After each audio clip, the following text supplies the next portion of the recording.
ಎಲ್ಲರಿಗೂ ನಮಸ್ಕಾರಗಳು. ಒಂದು ಚಿಕ್ಕದಾದಂತ ಭಾಷಣ ಇದಾಗಿದೆ. ಈ ಭಾಷಣ ಇಷ್ಟ ಆಗಿದ್ದಲ್ಲಿ ವಿಡಿಯೋಕ್ಕೆ ಲೈಕ್ ಮಾಡಿ, ಶೇರ್ ಮಾಡಿ, ಸಬ್ಸ್ಕ್ರೈಬ್ ಮಾಡಿ, ಸಪೋರ್ಟ್ ಮಾಡಿ. ವಿದ್ಯಾರ್ಥಿಯ ಬೀಳ್ಕೊಡುಗೆ ಭಾಷಣ. ವಿದ್ಯಾರ್ಥಿಗಳ ಒಂದು 10ನೇ ತರಗತಿ ಮುಗಿದಿರಬಹುದು ಅಥವಾ 8ನೇ ತರಗತಿ ಮುಗಿದಾಗ ಮುಂದಿನ ಒಂದು ತರಗತಿಗಳಿಗೆ ಹೋಗ್ಬೇಕಾದ್ರೆ ನಮ್ಮ ಶಾಲೆಯಿಂದ ಅವರನ್ನು ಬೀಳ್ಕೊಡುಗೆ ಮಾಡಲೇಬೇಕು.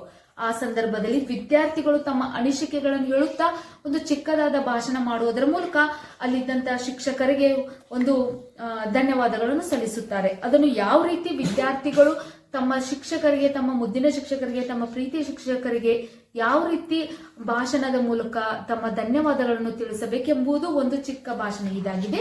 ವಿಡಿಯೋ ಇಷ್ಟ ಆಗಿದ್ದಲ್ಲಿ ವಿಡಿಯೋಕ್ಕೆ ಲೈಕ್ ಮಾಡಿ, ಶೇರ್ ಮಾಡಿ, ಸಬ್ಸ್ಕ್ರೈಬ್ ಮಾಡಿ, ಸಪೋರ್ಟ್ ಮಾಡಿ. Thank you.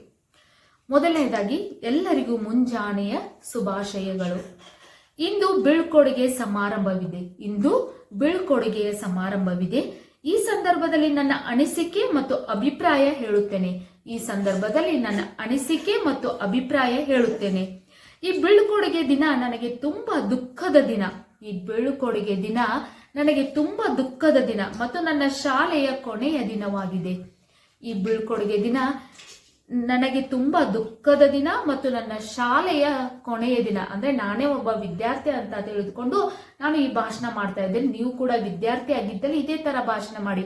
ಈ ಬೀಳ್ಕೊಡುಗೆ ದಿನ ಇದು ನನ್ನ ಶಾಲೆಯ ಕೊನೆಯ ದಿನವಾಗಿದೆ ಅಂತ ಹೇಳಿ. ಹಾಗೂ ನನ್ನ ಪ್ರೀತಿಯ ಶಿಕ್ಷಕರು ನನಗೆ ನನ್ನ ಗುರಿ ಮತ್ತು ನನ್ನ ಕನಸು ಮುಟ್ಟಲು ಸಹಾಯ ಮಾಡಿದ್ದಾರೆ.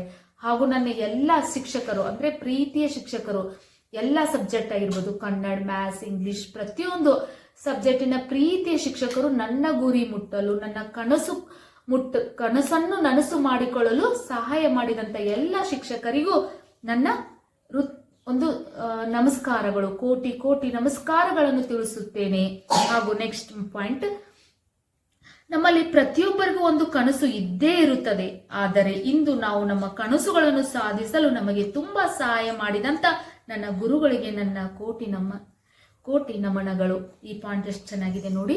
ನೀವು ವಿದ್ಯಾರ್ಥಿಗಳಾಗಿದ್ದರೆ ನಿಮ್ಮ ಶಿಕ್ಷಕರಿಗೆ ಇದೇ ರೀತಿಯಾಗಿ ಭಾಷಣ ಮಾಡಿ ಅವರಿಗೆ ತುಂಬಾ ಒಂದು ಹೆಮ್ಮೆ ಅನ್ಸತ್ತೆ. ನನ್ನ ವಿದ್ಯಾರ್ಥಿ ಇಷ್ಟು ಚೆನ್ನಾಗಿ ಭಾಷಣ ಮಾಡಿದ್ದು, ಅದು ನಮ್ಮ ಬಗ್ಗೆ ಹೇಳಿದ್ದು ಅಂತ ಅವ್ರಿಗೆ ಕೂಡ ತುಂಬಾ ಖುಷಿ ಆಗತ್ತೆ.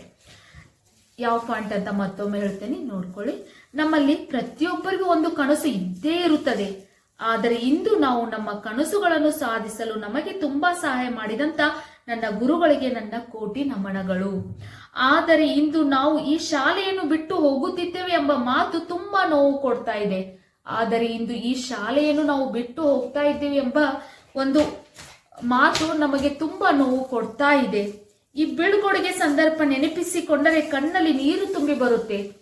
ಯಾವುದೇ ವಿದ್ಯಾರ್ಥಿ ಆಗಿರ್ಬೋದು, ಒಂದು 10ನೇ ತರಗತಿ ಮುಗಿಸಿಕೊಂಡು ಕಾಲೇಜ್ ಮೆಟ್ಲೆ ಇರಬೇಕಾದಾಗ ತನ್ನ ಸ್ಕೂಲನ್ನು ಬಿಟ್ಟು ಹೋಗ್ಬೇಕಂದ್ರೆ ಯಾವ ವಿದ್ಯಾರ್ಥಿ ಕಣ್ಣಲ್ಲಿ ಕೂಡ ನೀರು ಬಂದೇ ಬರುತ್ತೆ. ಅದೇ ರೀತಿಯಾಗಿ ಆ ವಿದ್ಯಾರ್ಥಿ ಹೇಳ್ತಾ ಇದ್ದಾಳೆ. ಈ ರೀತಿಯಾಗಿ ನೀವು ನಿಮ್ಮ ಒಂದು ಅಭಿಪ್ರಾಯಗಳನ್ನು ನಿಮ್ಮ ಶಿಕ್ಷಕರ ಬಗ್ಗೆ ಹೇಳ್ತಾ ಭಾಷಣ ಮಾಡಿ.